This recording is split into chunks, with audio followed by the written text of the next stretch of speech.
Pinuna ni Senator Francis Tolentino ang patakaran ng Maritime Industry Authority o Marina ukol sa permit ng mga mangingisda.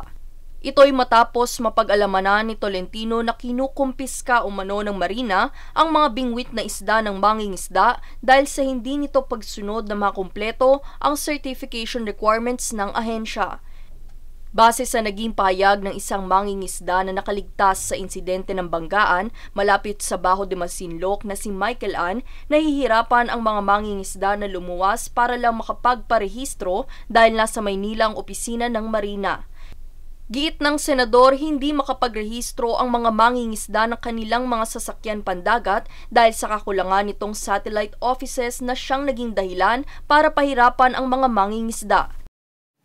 Kuha na lang po kami. Papauwi na po. Ibigay nyo naman yung isda. Opo. Eh, pagod nyo.